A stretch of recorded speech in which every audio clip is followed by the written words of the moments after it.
right, it's another film study, our last defensive breakdown of the regular season as we look back at Week 17 as the Ravens closed out the season with the Bengals.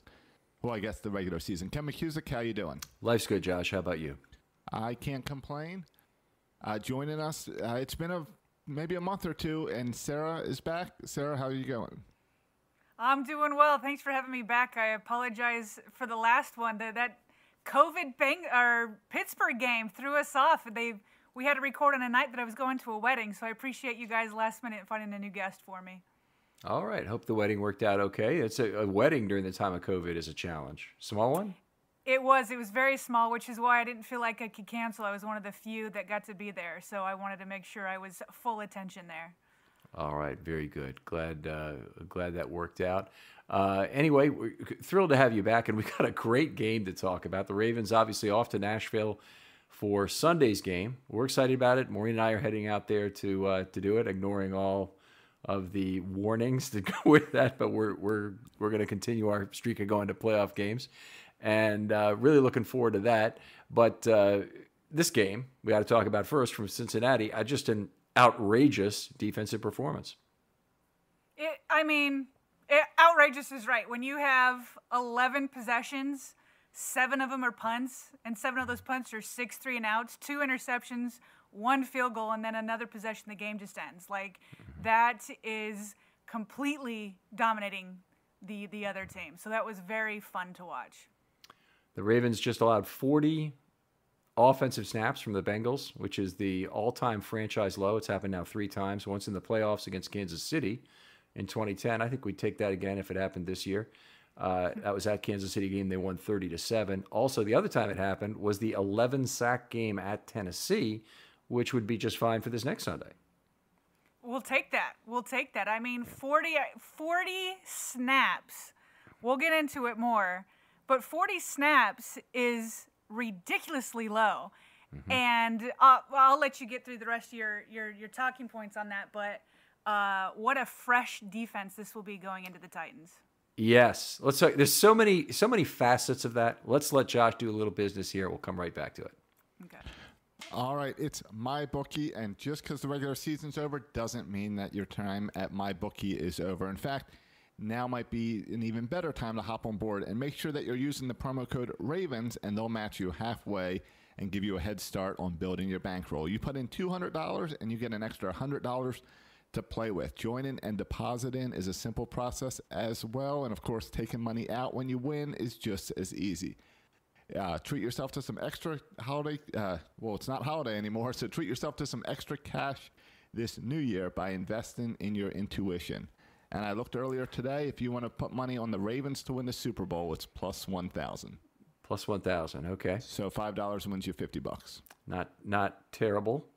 So it's better odds in your favor than preseason. Preseason, it was $650. Right, gotcha. A longer price. Now's the time to hop on board. Long and winding road for the Ravens to get here. Everybody expected them to win the division. Now they're a better price going into the playoffs. Folks, I just want to remind the MyBookie folks, there is a max of $500 on that bonus, we think. Still correct, Josh?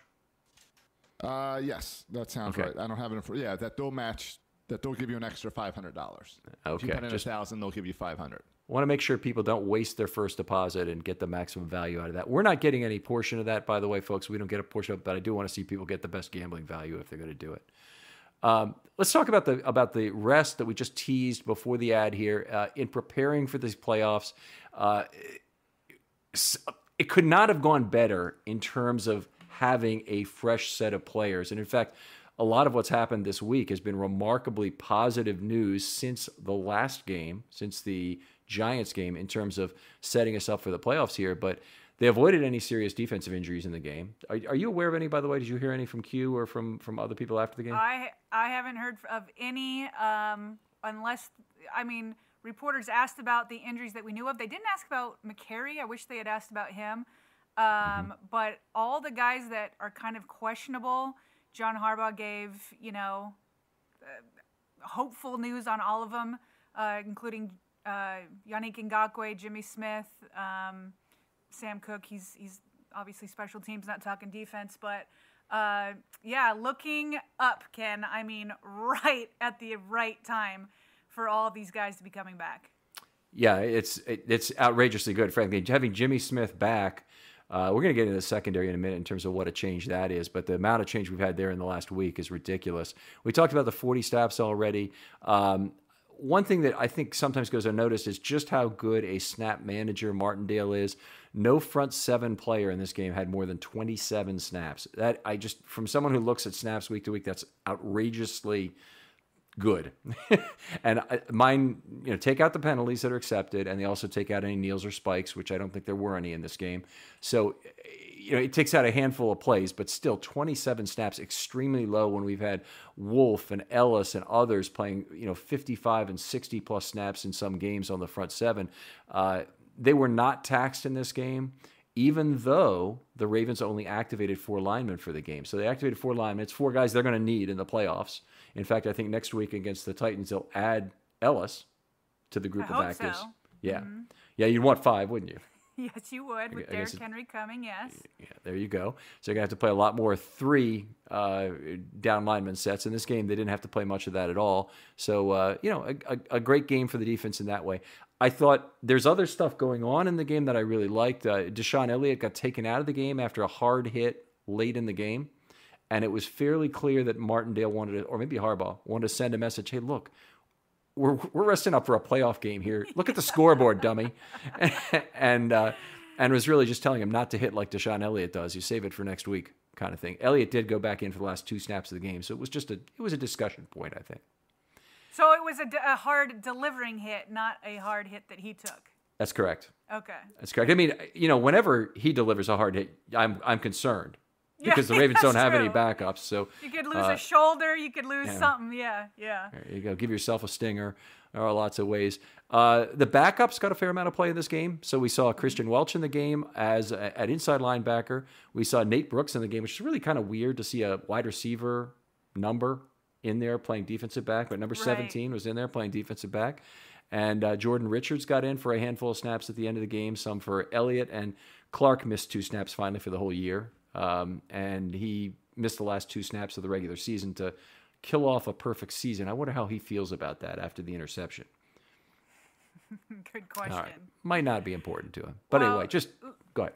Well, I was just going to say, I want to put this their freshness even more into perspective because you know this, Ken, because I heard you talking about it.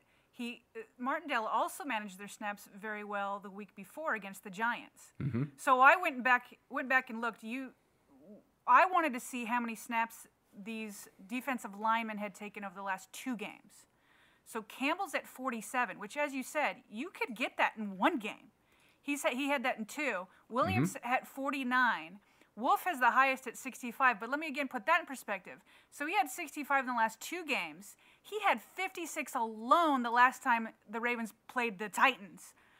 Right. Matabik, you know what I mean? So he basically played the Titans game over the last 2 weeks. And that was because Campbell and Williams obviously weren't available in that game. Matabike, 35 the last 2 games. So these guys aren't just fresh coming off of this game. It's off of both games. And that is going to be a massive difference maker compared to the last time the Ravens played the Titans when, Wolf played out of his mind, but they just wore down by the 4th quarter. Well, if you can keep these guys fresh, they played so well in the first three and a half quarters against Derrick Henry.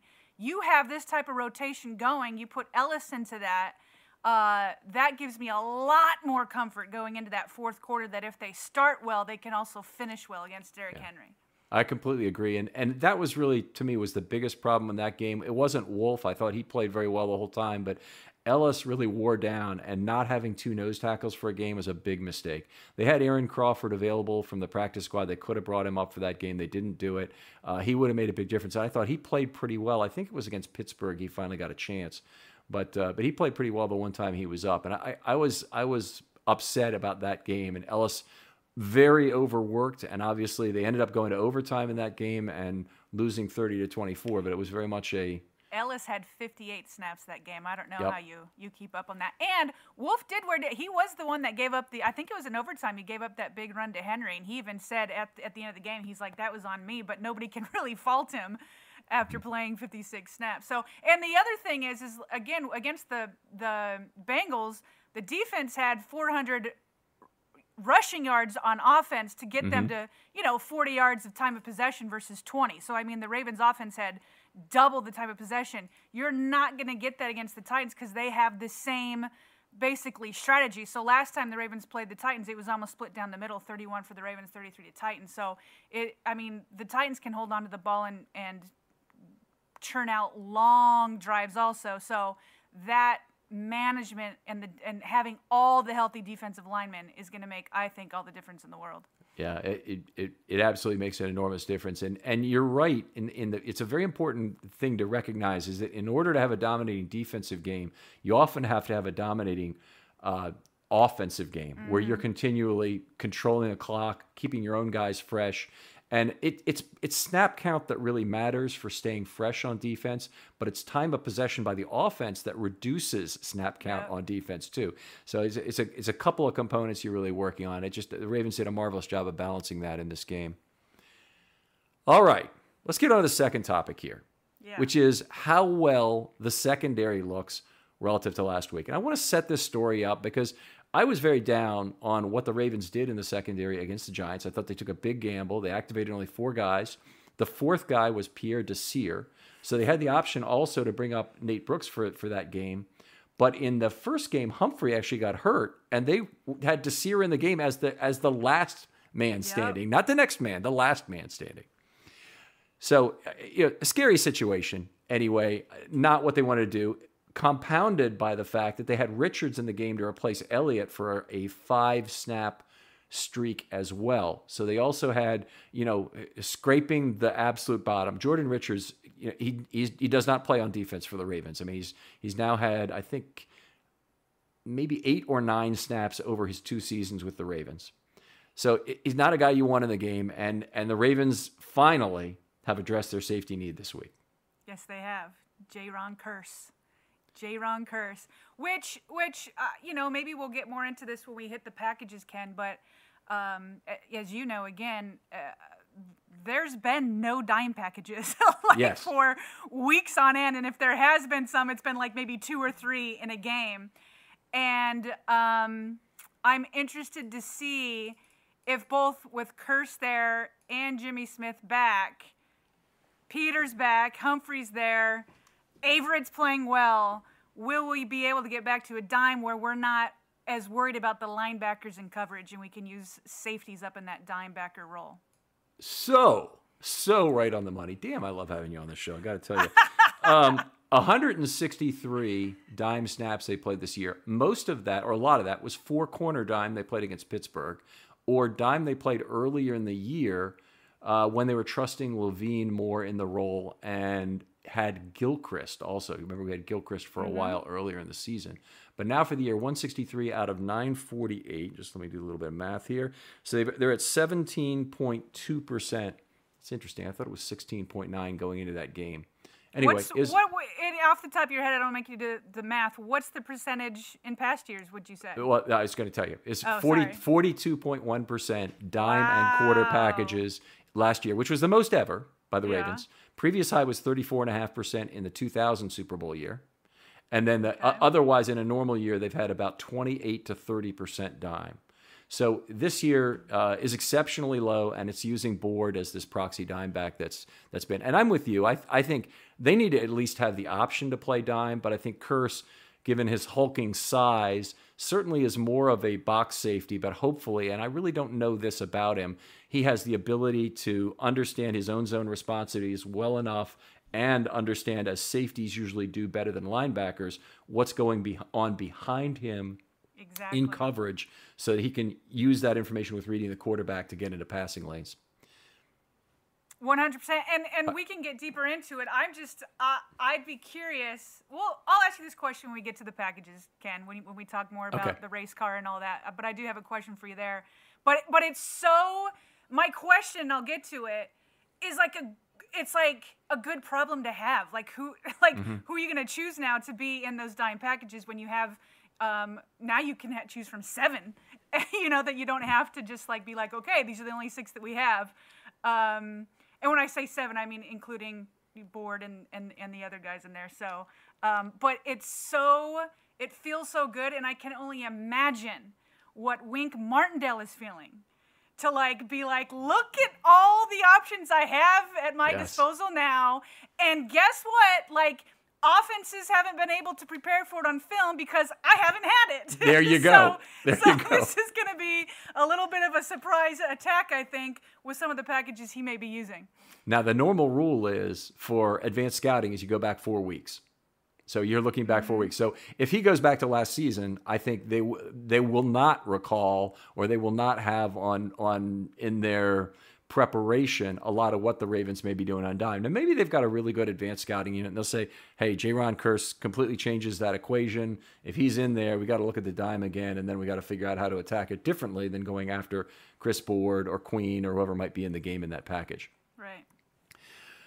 All right, let's talk about the secondary, though, in the remainder, because we talked about the safety, and now they've addressed this one problem, but they've also, the cornerback situation, they had 3 cornerbacks questionable this week during the week, Humphrey, Peters, and Jimmy Smith, of course, who did not play, all questionable this week. I think Traymon Williams might have been on the report at the start of the week. If not, we had 4 corners on last week on the list. But either way, it's been scary as heck with what's going on. The biggest news coming out of this game was how well and Peters played and how fresh he looked.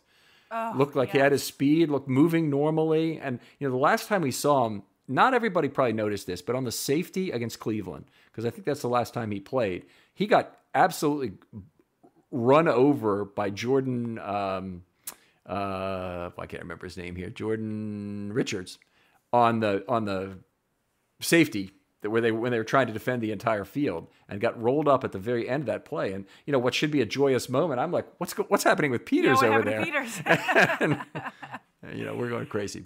But anyway, to have him back. I felt like I saw a big difference in him also. And what makes me hopeful about Jimmy Smith is not only that Harbaugh said there's a good chance, because he's always trying to play some sort of games with that. It's more that he returned to practice last week. And so to know that he was practicing last week and he had a chance, and now you give him a whole other week where he'll be there for practice, I feel, unless he has a setback, I feel very optimistic that he's going to play. Yeah, I agree. And I don't know what to draw from this, but the fact that he was extended this week also tells me that whatever's kind of wrong is something they think is going to be right pretty soon. If you have a longer-term injury, I don't think they'd necessarily be in a rush to sign him.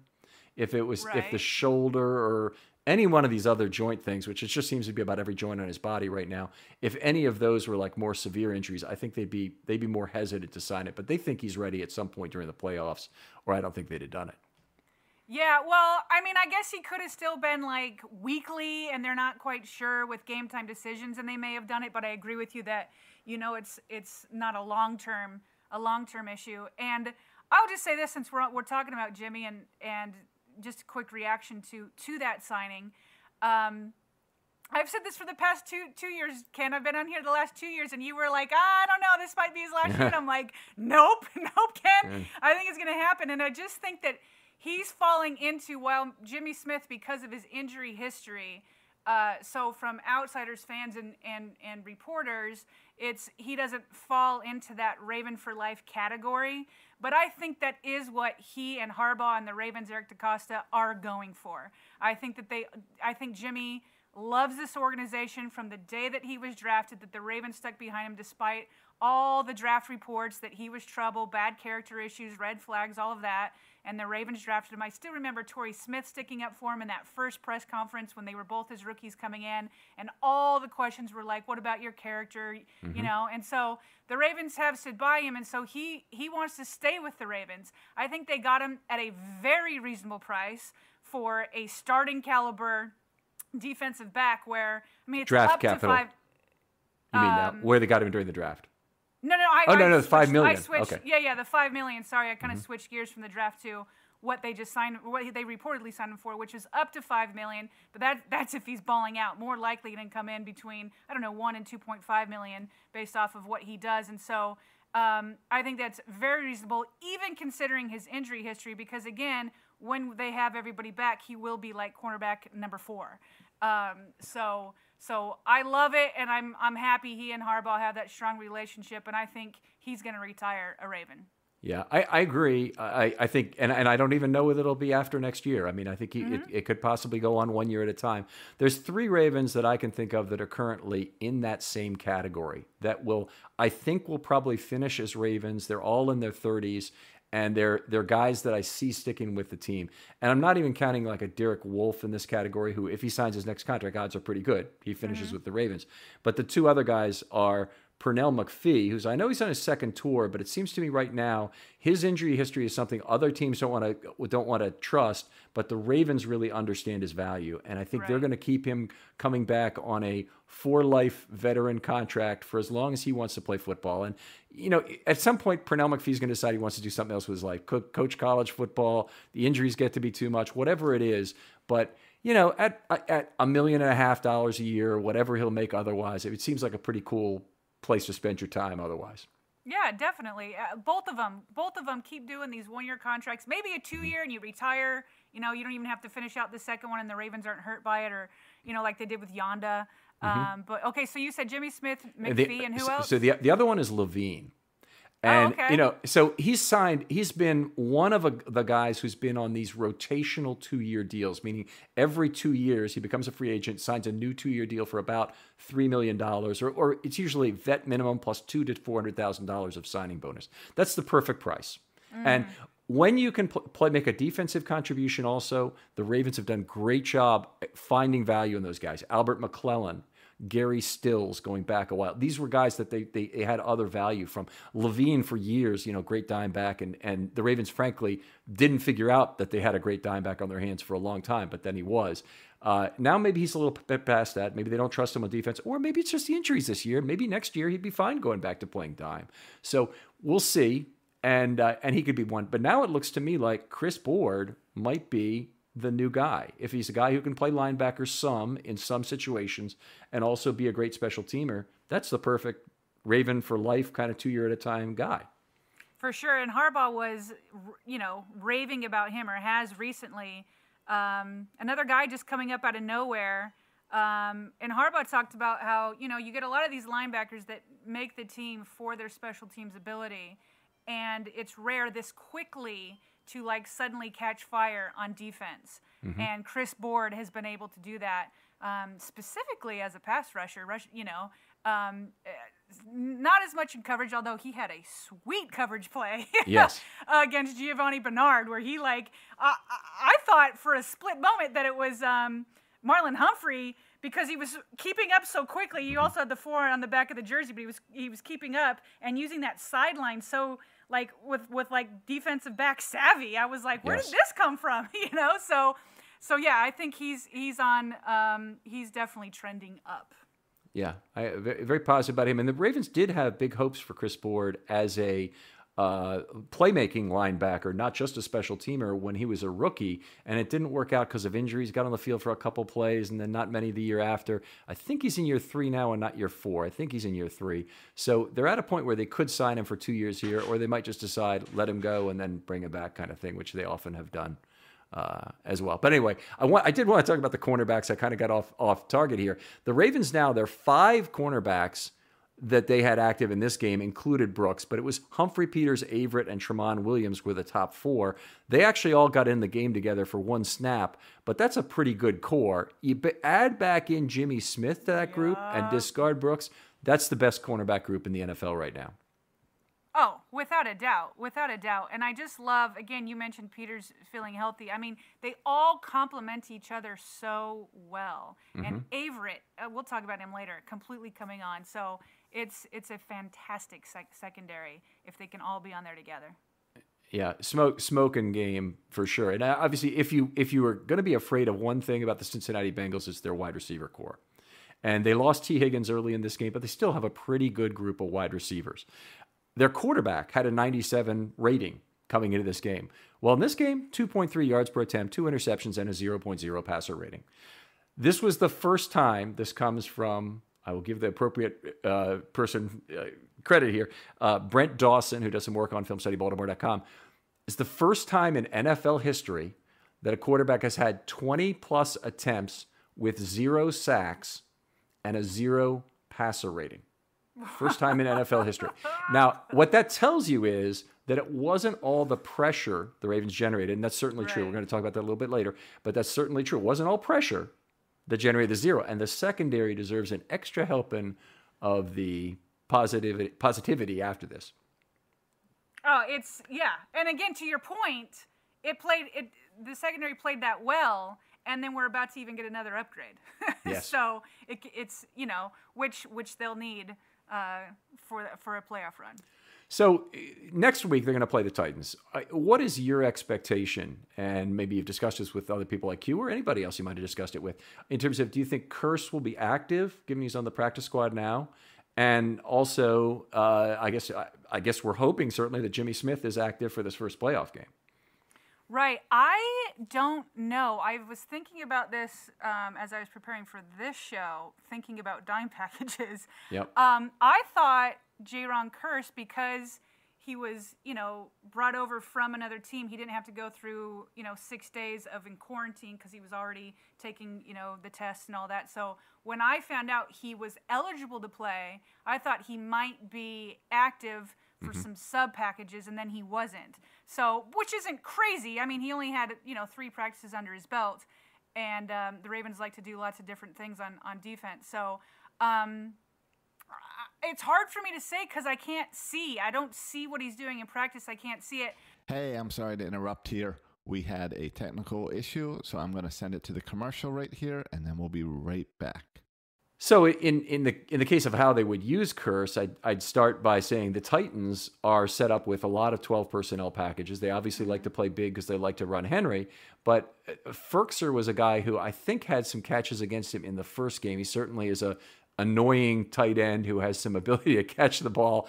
Otherwise, is not particularly talented football player. At least that's not the way I think of him. But he's a guy that needs to be marked. And I think Chris Board is probably not the ideal guy. And being a much bigger player, Kearse, playing him directly off the slot or even at the end of the line of scrimmage is a good matchup to try and take Firkser out of the game. They have other guys. Jonnu Smith is a big guy who hurt the Ravens with a touchdown pass, I believe, in the last game. They have Michael Pruitt as well, who's played some. So they really do have the ability to play 12 and 13 personnel like other teams have not. The Ravens really need an answer versus opposing tight ends for this game.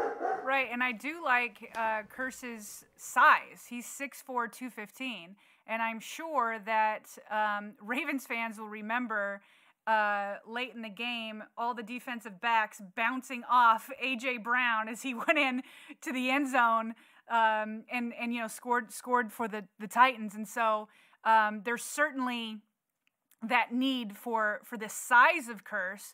So while he is playing that safety, or he could play that dime back role, he brings that size against a very physical Titans offense. Yeah, I think he would have some run ability as well, and he's a tall, lean guy at 215, but still, that's bigger than most safeties. The compact safeties tend to be the better run defense guys, but still, what I like is the physicality he could apply to an opposing tight end right off the line of scrimmage. I think the Ravens have lacked that. Looking ahead to players like Kelsey or Ebron or any of these guys that they might face in the playoffs, he's just a very positive addition from that perspective. I like it. All right, let's see. What do I want to talk about next? The next thing I want to talk about is a kind of a fluffy topic, but A.J. Green, the Ravens, I believe, have sent him into retirement with probably the worst game of his career. It had to be close. Just to replay this here, he had 0 catches on 6 targets, 2 interceptions. He did draw 2 pass interference calls immediately before the interception in the end zone by Peters, but... boy, was that a bad game. It was a bad game. But to be clear, you think he's retiring? You don't think he'll go to another team for another try? Put yourself in a GM's shoes. You're any GM in the entire National Football League. There's going to be crap on Twitter about wanting A.J. Green back, and then there's going to be all kinds of video from this year of 2 types. One of the lip-reading type on the sideline saying, just trade me. The other one is any number of clips where he's apathetic on interceptions, including the Clark interception in this game. For him not to put his hands up, try and punch at the football, do anything, unforgivable. Unforgivable. Yeah. If I'm the quarterback in that situation, Brandon Allen, I'm pissed at him for that. How old is AJ Green? 32, and he will be 33 on July 31st, I believe.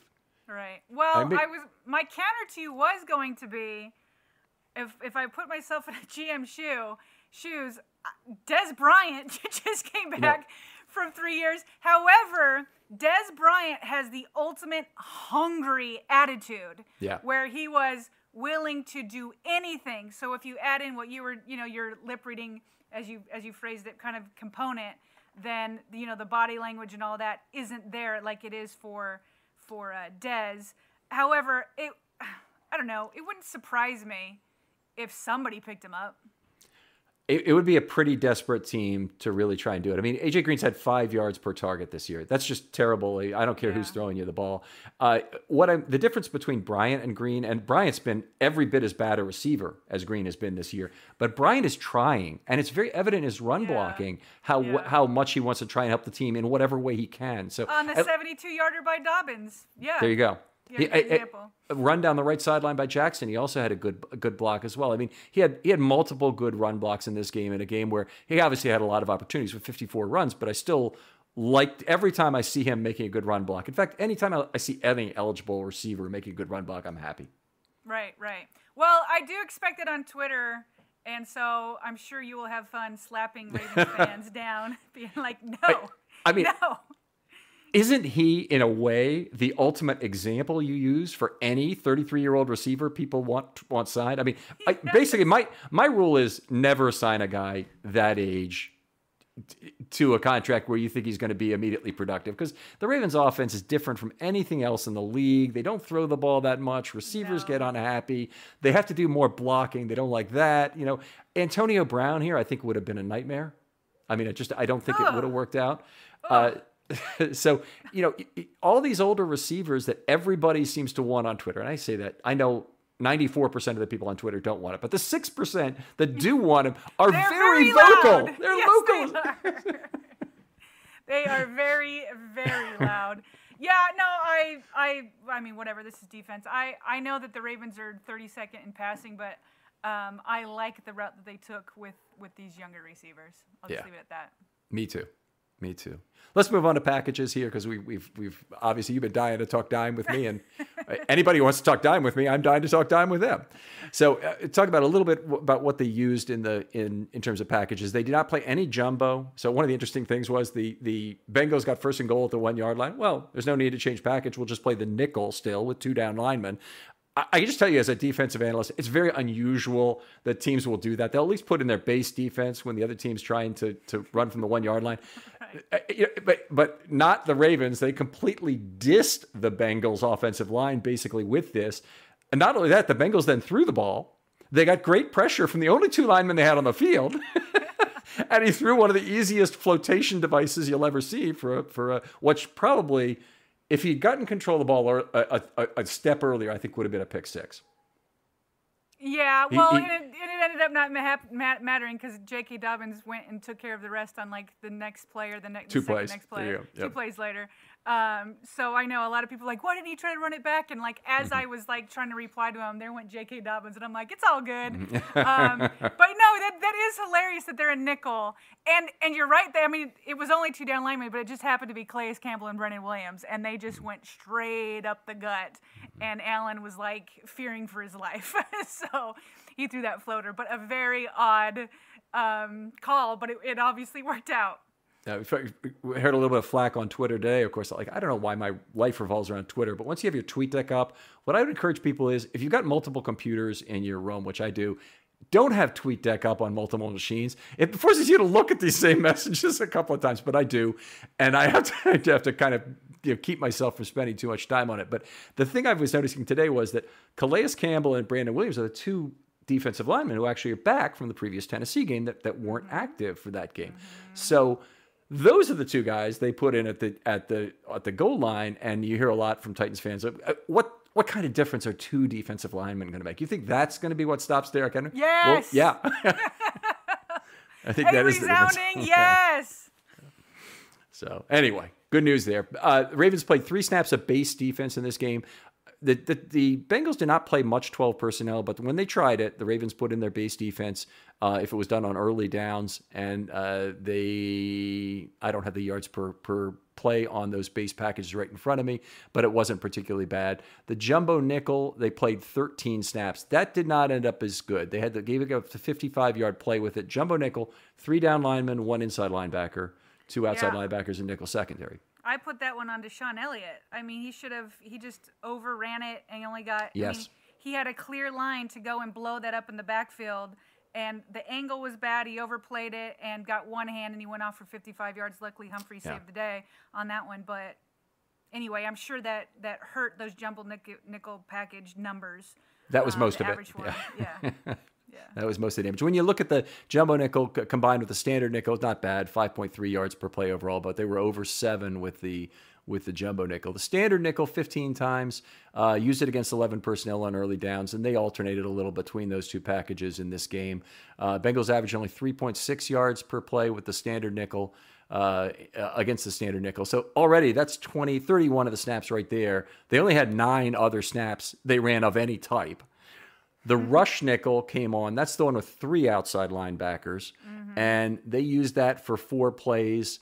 The first 2 were out plays, meaning they were third downs where they got them off the field. The last 2 were the last 2 plays of the game when they ran twice for 21. Those are the only yards they gained against it. So it was incomplete, and then 2 runs for 21. When I don't even really consider those real plays at that point. Yeah, okay. I've got nothing much to add there, Ken. Go ahead. All right. And then the race car. Of course, they played 5 times. They're 4 outside linebacker package, which is really now, I think, the signature defense of the Martindale era. It's the one package the Ravens never played before he showed up in 25 years. Okay. And then all of a sudden, it's a package that he used 6 times his first year, 13.2% of the snaps in year 2. Very significant play. And then has still used it as a very regular pass defense in this third year. But do you think this third year it's out of necessity? So my thought on that is that Martindale, it's not necessarily necessity. It's really that he likes the flexibility of having 4 outside linebackers on the field when 2 of them are Judon and Bowser, who have that tremendous coverage flexibility that allows for a lot of pass rush scheme. So I think that's really the motivation behind it more than I like to have all the pass rushers I can on the field. It does happen. They have a lot of good outside linebacker pass rushers that include Ngakoue and McPhee and Ward and Ferguson and guys that can really help them who can line up down. But I think it's mostly about that flexibility. Okay. All right. And we'll see if it goes away because, they could be without one or even both of their Sam linebackers next year. And if they don't have that flexibility, they may well go to a different type of package. Right. He has had flexibility with both Judon and Bowser being able to play in so many different ways. McPhee can move around. I mean, he does have a lot of flexibility with those outside linebackers. Yeah, great to see that too. The dime package, again, was not played at all this week. It's actually, I did the calculation wrong. It's 16.4% for the year now, so it's well down by about 25 percentage points from last year in terms of how often they've used it. So a quarter of the snaps have switched from dime or quarter to just some form of the nickel. So that's a big change. So here's my question to you. If Jimmy Smith and Jaron Kearse are both active, what's your ideal dime package? So if there's going to be 2 types of dime packages that might be required in the playoffs. If they're playing Pittsburgh specifically, they play a lot of 4 wide receiver packages that are either because they have 10 or 01 personnel in the field, meaning 1 tight end, but 4 wide receivers.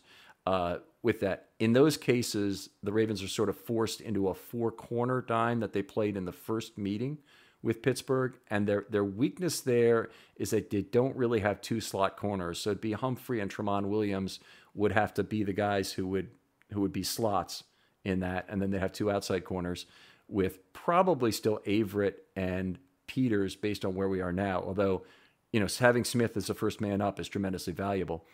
If it's a matter of tight ends being used, so it's really a split tight end that's being used more frequently, like we might see against the Chiefs with 3 wide receivers, then I think either Jimmy Smith or Jaron Kearse could cover the tight end along with 3 other corners, or it could be Smith moving back to the outside and Kearse on the tight end. I really don't know how they'll play it for sure. I always feel there's some. I'm sorry. Who at Dimebacker? Well, if it's a regular dime with a third safety, then it's Kearse coming in. We didn't actually talk about that yet. The regular dime with a third safety has got to be Kearse coming in the box. I think he's not a guy you want on the back end. Right. I think you reduce the risk of coverage breakdown if you stay with Clark and Elliott on the back end. What about, I remember they did this in week 1. What about Jimmy Smith at safety and Chuck Clark in at dime? So that would be another option. I'm not really eager on that. The reason is that I think you take injury risk with Jimmy Smith on the back end. Maybe it's the appropriate time because, hey, we're in the playoffs. This is a time to win. I think he does give you a little bit better player, but Jimmy Smith has so much value as the 3rd or 4th cornerback. I wouldn't want to risk that. It's just, I mean, that's if all of a sudden you have Jimmy Smith in at safety, you get him hurt, and then a cornerback gets hurt, you really got problems. And so it seems like extra risk where Kearse would be almost as valuable in terms of his contribution to the package in total as Smith would be playing the back end of a dime look. Yeah. I'm fine with any of those. I just need the inside linebackers on these 3rd and longs to be out. Like, I just need them out. And I like that there's so many options now with defensive backs who are just, that's what they do. They're coverage. And, Patrick Queen isn't there yet, isn't figuring out what's going on behind him. Board is improving, but I don't think he's, excellent at it yet. And so I just would like them off in those passing situations. I mean, that makes the most 3rd and longs. Yeah, that makes the most sense to me. I mean, I wouldn't be completely objecting to having Fort do it because Fort really understands what his shallow zone responsibilities are and probably has better read the quarterback ability than anyone the Ravens have otherwise got at the position. But I'm also okay if they just play Bowser off the line of scrimmage and he ends up taking that kind of a role. And I'm absolutely fine if only Clark or only Kearse is in there with 4 outside linebackers, 1 down lineman, and 5 other members of the secondary. So you have a dime package that way with no inside linebackers. Ooh. So they played that some. They played that some this year. Hey, so bring that on for me. I like it. So we might see some more of that. That's one version of the race car dime they played early in the season. All right. Thank you so much. It's like the best New Year's present at all to be able to talk dime package with somebody who really knows their stuff. Really appreciate that. It's fun. All right. Let's talk about the pass rush here because this was a game where there was so little scheme. It's really remarkable. Okay, talk a little bit about some specifics. 6 of 21 ample time. Sorry. 6 of 21 ample time and space in the game, 29%. That's below average. The Ravens are at 33.33% for the year. They did only have 6 of those 21 dropbacks were pressure events, 5 pressures and 1 quarterback hit. I know you'll say, well, there were 2 quarterback hits in the game, and there were, but one of them was late. So it was really after an ATS opportunity had already occurred. So I just want to make that point. Here's the big difference. They only had 4 blitzes from off the line of scrimmage this entire game. That's 0.19 per drop back. Last week against the Giants, 34 blitzes from off the line of scrimmage, which is, by the way, the most I can ever remember. In 47 plays, which was 0.72 per play last week. So they blitzed 1/4 as often and 1/8 as often in absolute number. And do you think Wink did that based off of who the quarterback was with Allen? Yeah, I think it's definitely a game plan thing. So yeah. we're seeing Wink be very specific about how he wants to attack. And we think of Wink as being a very aggressive guy. I just think he's a very schemy guy. He wants to beat you with scheme in addition to beating you with one-on-one matchups if he has that option. So if Campbell can win a one-on-one matchup, if Judon can, if Ngakoue can, great. But we're also going to throw some scheme at you just in case. Right. They did have 6 stunts in the game. They developed 2 pressures on that, so not particularly effective compared to what they've done in other games this year. They had 6 simulated pressures where they dropped 2+ from the line of scrimmage. That was okay, but not particularly special. The 2 deceptive rushes that included multiple elements, they did get a quarterback hit and a pressure. The 1 quarterback hit was also the intentional grounding by McPhee. I did love the one blitz. He didn't do it often, but the one where I think Chuck Clark came, Bowser came right up the middle, and Allen was like, holy crap. He looked to his left, he can't run there because here comes Chuck Clark. Then he goes to his right, and there's McPhee, and that's when he got the intentional grounding. McPhee obviously had him dead in his sights, and I mean, there was no place for Allen to go. You almost felt a little bit sorry for him on that one. So when he did send that pressure, Allen really did feel it. Yeah, that was a great case where Bowser was lined up as a standing inside linebacker on the play. And we've seen some of that from Judon, not as often from Bowser, but his ability to look for a gap and use his quickness to get through a clean one is just, he's extremely quick and extremely good and decisive about doing it. And in this case, the Bengals really made it easy for him. They left a big gaping hole in the middle. It was wide open, Ken. I mean, I could have ran through that for sure, and I'm slow as molasses. So, yeah. All right, anyway, very fun to watch. Bowser, certainly one of the players who really stood out to me in this game. But let's talk about any individuals you'd like to, Sarah. Start us off, and then we'll alternate. I'll start with my guy, Anthony Averett. That guy is coming on, and I mean, it's so nice to have it. But 2 pass deflections, which, I mean, you got to go back and watch them. I mean, they're just gorgeous. One of them, he had a near pick. He read Allen's eyes. It was on 2nd and 13, and he stepped right in front of A.J. Green. We talked about A.J. Green not having any catches. A big reason for that, or one of the reasons for that, is Anthony Averett. Anthony Averett did get that pass interference on A.J. Green. It was a little bit. What was that there? Yes. What was that? It wasn't a very good call. Yes, I was going to say it was a bit ticky-tacky because they just got their arms locked up, you know. But he's so long. We've always known that he's had this great body and he's got that athleticism. But now that he knows how to use it, now that he's starting to anticipate things like that play where he had the near pick, he had his hand on it. He anticipated. He read the eyes. He knew that was coming, so he could jump it, you know. And that's what we've only really seen from corners. We've only really seen that from, I feel like, Peters, you know. So it was nice to see him anticipate. John Harbaugh has been talking about Averett for a long time, that he's always seen him as this starting caliber cornerback. And I feel like he's just, with experience, like with most anybody, like when you go into the NFL game, you're going to go through some growing pains. And now he's had that because he was forced to. That he's starting to trust his instincts more. So I love already the talent, the athleticism, the build, and now that it's the light is starting to come on, watch out. That is really great to see. The Ravens are already so strong in the secondary, and he can only take it to another level. Yeah, he's a remarkable, find over the 3 years. He had a very fine rookie year where he played 65 snaps and he looked pretty good. That's 65 snaps by my accounting. There's some penalties too, but he looked good in that year. And then he kind of took a step back, regressed a little bit. A lot of his playing time in 2019 came in that Arizona game where the Ravens had a lot of problems and they had to play 4-corner dime in that game. About the only other time other than Pittsburgh they've had to play it. And that he had some troubles in that game. So he didn't really step forward in year 2, but he has played so well this year. I think the only game where there's kind of an impression that he didn't play well was that Dallas game, but that was schematic. Is they were trying to let all those Dallas receivers just have catches in front of them and basically slow down their offense down the field. It was part of the game plan was to allow catches in front of them. And they did a great job of minimizing big plays from a really dangerous receiving core in that game, in a game the Ravens had handily anyway at that time. Yeah, great addition. Who do you got on your list? Well, let me talk one more thing about Averett, because the other thing I loved, and it's the near interception I want to talk about.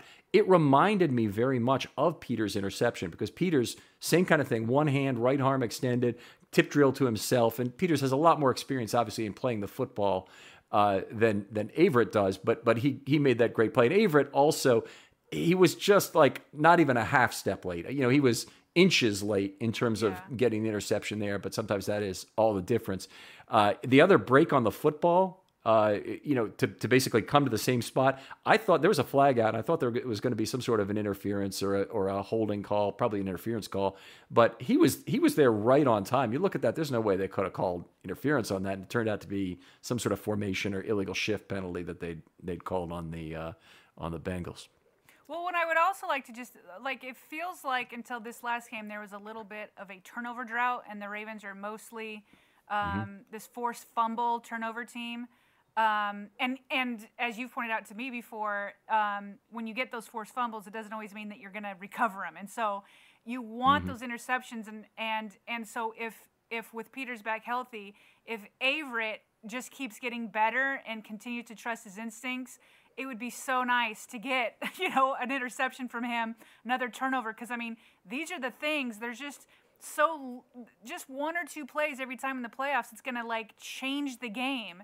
And if Averett can be that guy, well, holy smokes, you think it's going to come from Peters or Humphrey, but you don't necessarily expect it from Averett. So if he can be that guy, what a difference maker he could be. He's so close to doing that, Ken. Yeah, very exciting. The next guy I want to talk about is a guy I think has some of that ability, and that's Chuck Clark, who I think had just a marvelous game. But, we've seen Chuck Clark in position to make some plays this year. He really hasn't done it very often. He's been on the football a couple times as a recover, at least once. He had the interception on the sideline in this game.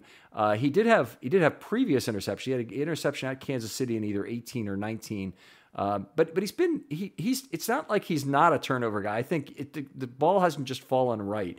The Ravens are a team with Wolf and Calais Campbell that gets a fair number of PDs that bounce up high in the air. Some of those have got to turn into interceptions, and that's where a player like Clark playing in the box as the dime would have a better chance to generate those than he does on the back end, or even in coverage of a tight end where he's got more of that man responsibility. So bringing Jimmy Smith back for the playoffs, that'll add more ball skills that you're talking about to try and generate turnovers. The other thing that'll do it is if the pass rush can get going, they can have some forced fumbles in the backfield. Those are much more likely to be recovered by the defense than the offense. So you got maybe a better chance there, in addition to getting your hand up and on the football. Right, and Chuck Clark, just so many that he just seemed to read. Like he broke on. He made this breaking play on the ball for a pass to AJ Green. Yep. And that was definitely going to be a reception. And he just came over and knocked it right out of his hands. Clark was part of that intentional grounding, and then the toe tap, giving those like receiver skills, getting it in. I agree. He kept jumping out to me as I was watching the tape. All right. Who's your next? Tyus Bowser. Tyus freaking Bowser. I'm like loving him right now.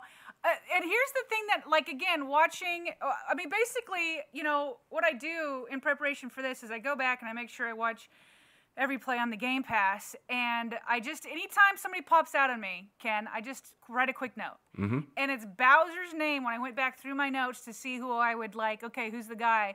Bowser just kept coming up. And it's, big things like sealing the edge.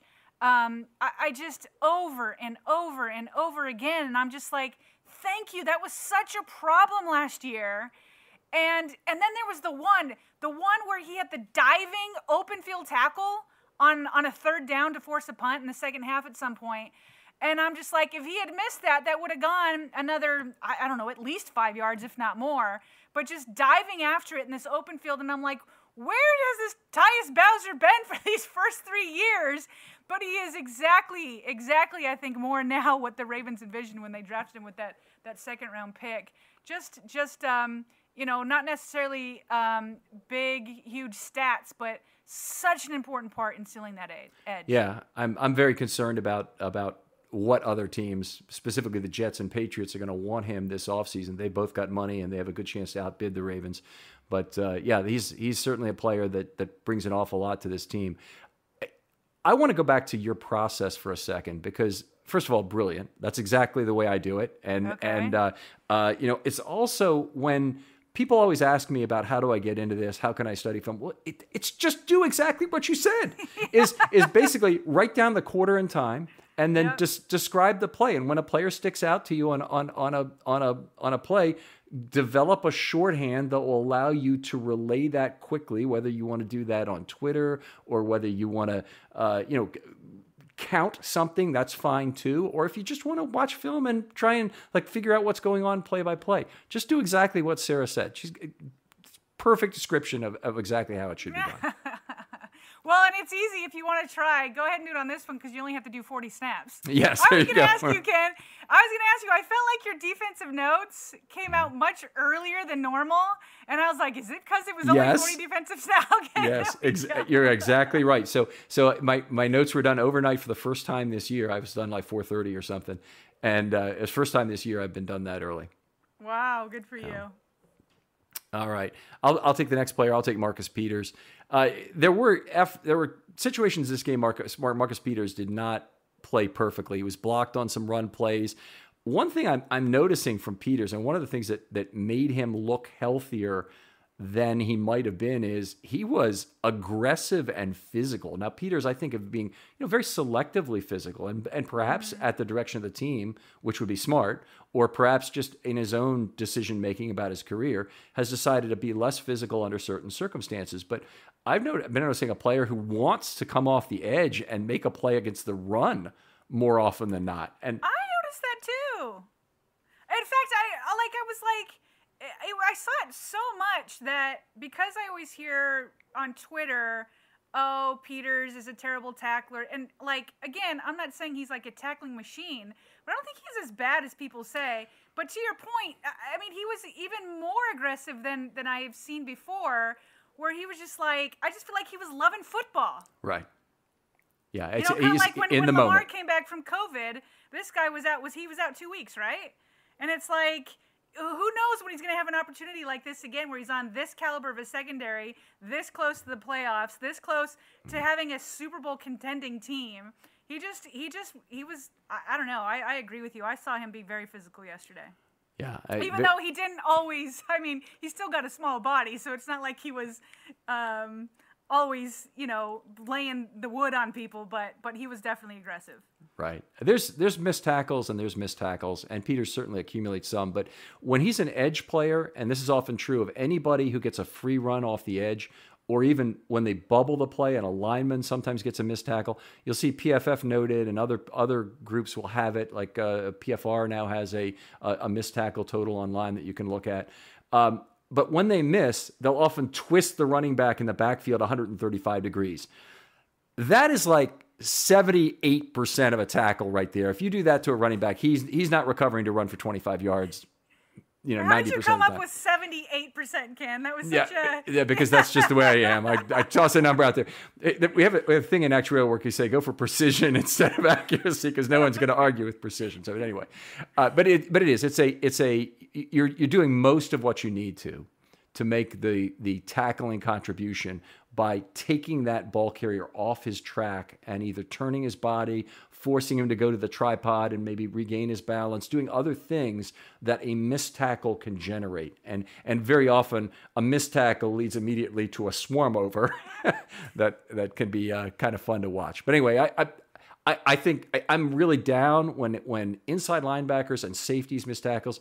That's much more costly, particularly if they're behind the line or past the line of scrimmage. When the tackles are missed in the backfield, generally it's not the worst thing in the world. Right. Well, and I just want to say also, it's so Marcus Peters when before he got the interception, he got called for that pass interference. Which and he was so hot with the refs that Chuck Clark had to come in and kind of like bring him back. But he feeds to me, he feeds off of that anger, that like bitterness that the world's against me, which is why I think you hear him talking so much. And so the very next play, and it is, he just looks he looked so much more healthy because he was fighting that calf. And again, the turnover factor, he brings it. Let me get some interceptions. I need that in the playoffs. So it's so nice to see the way he played yesterday. Yeah, that was really great. That was a fairly ridiculous flotation device. And the last time I can remember something being, look, it happens all the time that you get interceptions that are thrown up on floaters. But one of the really big ones in Ravens history was the one against the Texans in 2010 where they won the Monday night game. I think it was a Monday night game, not a Sunday night, but it was a primetime game anyway. I'm pretty sure it was Monday night, where it was in overtime, 28-28. Schaub had led this amazing comeback, and then he threw up a flotation device, and Wilson ran it into the end zone. Josh Wilson. We had him for a year and change. Yeah. But anyway, he ran it in, and that ended the football game. All right. I think you've covered just about everybody I wanted to talk about. I'm trying to think. I'll just add one quick thing. Sure. I just seeing number 93 and number 98 lining up together warms my heart. It just warms my heart. I just love those two together, Calais Campbell and Brennan Williams. Again, the pressure that they put on Allen to even have that flotation device. It just, like, to see a running back go into that middle of the line and, like, it's just a wall. It's so good to have that back. They both look, if they're not 100%, they look close to it. It's so nice to see them next to each other. I love it. Yeah, it is wonderful to have them both back. And to me, this is an entirely different game. Obviously, the gamblers think so in terms of what's going on here. The Ravens are 3.5-point favorites, I think, coming into this game. Josh, did you look at that today? 3.5-point favorites. You can take a look for us right now if you want. I haven't put it up, but I'll take a look while you finish up. And it's a completely different game than it was last time. And this is a game where the Ravens should have a significant advantage. I certainly feel like, with having a full defensive line component, they will negate a lot of what Henry brings to the table. 100%. All right. Always a pleasure to have you on, Sarah. Let me see if there's anything. Mailbag. We got to do the mailbag. No, we got to do our MVPs. We need to do the MVPs. All right, do your MVPs, and then we can get to the mailbag. You see my list of MVPs here, right? Yeah, I do. Do you have anybody different? If you do, we'll go through. I don't. I flipped Peters and Bowser. That was it. Okay. All right. Well, that's very reasonable. Yeah. So I have number 4, Averett, number 3, Peters, number 2, Bowser, number 1, Clark. Obviously, players we discussed already at length, but a great game from all of them. I thought Clark in particular did a lot of things really well, was all over the field. But Bowser, boy, was he all over the field in terms of backfield, edge setting, coverage, anything that was needed. All right. What do we got in the mailbag, Josh? I know we got a heavy mailbag, right? We do have a heavy mailbag, but about 20 of them is basically the same question because everyone's looking forward to next week. So we'll get to that. We'll get to next week in a moment, but let's start with Board and Harrison. It looks like Board has been taking a lot of Harrison's snaps over the past few games. What do you think of this change, and does it say anything with Harrison's development? I think that we discussed Board quite a bit. I think that Harrison is a rookie. You already have a rookie in Patrick Queen. They're not clicking yet in terms of, like, seeing what's happening on the offense as it's happening. And so you can't risk that liability. And so I think that you're seeing Board and LJ Fort coming on more instead of Harrison. And I don't think that should scare you about Harrison. I think he's a rookie, and I think he will develop. I mean, again, we just talked about Bowser in his 4th year just finally breaking out. And so I'm not too concerned about that. But right now, we're not trying to develop.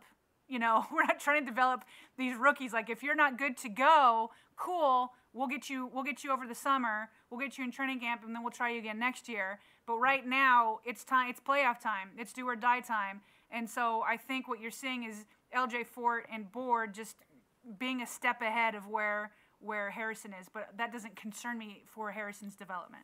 No, I would agree with that. And they play kind of different roles, Board and Harrison. Board is a passing down linebacker, so they have him in there for those packages like these as a proxy dime back, as I've called it. Queen is a Mike linebacker, even though that would be the place where he could get more snaps if the Ravens decided Queen is not the right size to play against Tennessee. Harrison could be a bigger guy that could take some additional early down Mike steps. But Harrison so far has been playing an early down will role that he really shares with Fort. The guy who's losing out on snaps this year, in my mind, is Fort. Harrison's played about 25% of the snaps. Fort played very well last year. I think he could probably help the Ravens more in some ways right now. But Harrison is getting a good number of snaps. And, against a back like Henry, he makes a lot of sense because he's got the size to really be effective, I think, in there on the second level. Well, and LJ Fort, even though they keep getting called back, he's been like a playmaker. I feel like he's had like 2 touchdown returns called back or whatever. So he's making plays. I like him out there. All right. You mentioned development, so that would bring us to the other question about Queen. And now that we're moving forward into the postseason, not focused on development, how should Queen be used this week? Queen makes me nervous this week, and it's because of play action. In fact, I just said in the previous question that it's, you don't necessarily want Queen and Harrison on the field at the same time. One of the times they were against the Bengals, they both bit, just by a hair, they bit on a play action pass. And that ended up being the second longest play for the Bengals on the day. It went 21 yards to Clark. And there is nobody in the league, at least the last time I checked, nobody has more yards or more yards per pass from the play action than Tannehill. And so I am very nervous about them biting and selling out on Derrick Henry. Now, I'll leave it to you, Ken, to say how you think they should deal with it. I'm just letting you know I'm nervous. Right. I think he could get a reduced snap load this week. And the way I like Queen is when he's a downhill player or a pursuit player. So if he's a downhill player, particularly covering a running back in front of him who's a receiving threat, Giovanni Bernard. Great time to have Queen on the field and covering him.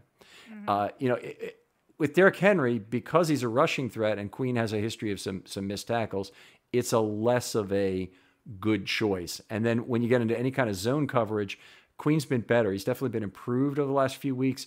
I still think it's probably taking a risk at a big time. And I'm in agreement with you that play action is going to be the biggest weakness for a player like him. All right, now let's continue looking ahead. And I want to combine about 20 of these questions that all came in. A lot is focused on, there's two things that we're focusing on in these questions. It's basically the key to beat the Titans is what people are asking about. And some people are focused on Derrick Henry, rightfully so, and stopping him. And other people are concerned about the deep ball that screwed with us last time. So the question is, how do we balance that? What are the keys? How do we beat the Titans this week? Go ahead, Ken. No, you go ahead. I'll wait. This is good order. I just think it connects to what we were just saying. Okay, so obviously priority number one, and it always is. It's always true in the NFL. You stop the run first. That is especially true with Derrick Henry. Having said that, I feel much more confident than I did this season when they played him, obviously because Calais Campbell and Brandon Williams wasn't there. And I feel more confident even than last year because I had to rebuild front seven. I feel like the Ravens haven't necessarily admitted to this. I feel like a lot of their offseason moves on defense was in reaction to getting beat down by Derrick Henry in that playoff game. Based off the way they held him for 3.5 quarters and the freshness that they're going to have 3.5 quarters last time and then only wore down. And then you add Calais and Brennan. Those aren't just any two defensive linemen. They are two of the best. So I feel good generally, and Derrick Henry is going to get his, but I feel good about that. What makes me nervous is that sometimes people will look at Tennessee and say, oh, it's all Derrick Henry. And it's not. That's it. It's the play action. And so if you sell out, that's your first priority is to stop Derrick Henry. But if you totally sell out, that play action is going to kill you. There's not much more than I can say to stop that is you have to read it correctly. You can't sell out and bite and then leave a tight end open or A.J. Brown or whatever. Then that's why I've been talking so much about dime tonight. That's why I've been talking about getting those linebackers, those inside linebackers off is because this right here, those reads have to be made because Tannehill in the play action is extremely dangerous as people try to sell out to get Derrick Henry. Yeah, completely agree. I mean, I think the only thing I'd add to that is I think the Ravens will do well to spread the line of scrimmage with 3 down linemen as often as they can. That does put extra onus on their cornerbacks to play well in this game. It also puts extra onus probably on the safeties because if they go with a nickel package and they expend extra assets to cover the tight end, whether it means a big nickel with Curse or just a regular nickel if they want to attach it that way and have Jimmy Smith cover a tight end or have Humphrey cover a tight end, it does mean that they would potentially have to go with only one inside linebacker in a jumbo nickel look. If they do that, that really puts a lot of impetus on whoever is at that spot, Fort, Queen, Harrison, whoever, to read their keys right, and it puts a lot of extra responsibility on the safeties as well to come up and run fit as needed. They're going to have to make good tackles, and Elliott and Clark are going to be players the Ravens need to depend on to make their tackles in this game. All right. Well, that's what everyone's going to be looking forward to. Over on Film Study Baltimore, we've got the new Situation Room that came out today. And those guys today, they broke down the offense, I believe, and defense they've got coming. And what they're really looking at this week is the difference between the Ravens last time we played the Titans and today. And looking ahead to see how the team has changed over 6 weeks. So I would advise people to go check that out. And Ken, you were right. It is a 3.5-point spread right now, which is also the closest spread of the playoff games this weekend. Not terribly surprising. The Ravens then are probably the only road favorite. No, that's not true. Tampa Bay will be a road favorite at Washington, too. Yeah, well, if you count Washington as playoff. Speaking of road favorites, let's not remember this will be the 5th time the Ravens and Titans meet in the postseason. Twice the Ravens went on the road, and twice the Titans went on the road. So never has a home team won. So maybe the Las Vegas has seen that trend. Well, the 2000 and 2008 games in Nashville, two of my very fondest football memories of all time. The 2000 game is probably still, well, it was number one until the Mile High Miracle came along. Let's put it that way. The 2008 game, remarkable game. If you have a chance to go back and take a look at that game, just wonderful set of circumstances. But anyway, everything was good about that. And you're right. Hopefully this is road win number 5 this time around. So you got a Situation Room. They're doing 2 shows this week, Josh? Yeah, they're doing 2 shows this week. Very good. Yes. Okay, we got our regular lineup of stuff, including a Know Your Foe that will have a lot of that. So we're bringing Mike Herndon back on, who's very good and really knows the Titans. Sarah, tell us about your current show you do with Q. Yeah, so we just put it on through Twitter, so you can go to SG Ellison. Or, by the way, Q, through administrative stuff, lost his Twitter account. Poor guy had like 18,000 followers and has had to start from scratch. Oh, no. All has to do with old emails and passwords and all that kind of stuff. It's just crazy that somebody can work that long to build up 18,000 followers and like lose it like that with no help from Twitter. So that's really frustrating. So go back and follow him. He's now I am Kadri Ismail. So I just want to give a plug for him. But anyway, we do a post-game breakdown. Sarah and Q's Ravens Review, I guess is now the official name, which a fan suggested weeks ago. We've heard a lot of fans asking us to make it a podcast. So we've got a decision to make. I know Q wants to do that. So we'll see. But right now, it's on at SG Ellison, and we do it pretty much after the pressers, maybe a little bit after that, after each game. All right. Well, that sounds great, Sarah. And I encourage anybody to go look at that and give Q a follow. Boy, one more time, at what? At I am Kadri Ismail. Okay. Yeah, he's got 228 followers right Isn't now. That oh my God. God. That just is That's like a extremely dagger. low. Yeah. It's just you need to have some sort of way to protect your account. Seriously. Boy. All right. Yeah. So. Sarah, thanks again for coming on. Always one of our favorite guests. We'd love to have you back on, hopefully, at some point during the playoffs. Hey, man, if they keep going, I'm here for that. All right. We'll talk to you next time on Film Sounds Study. good.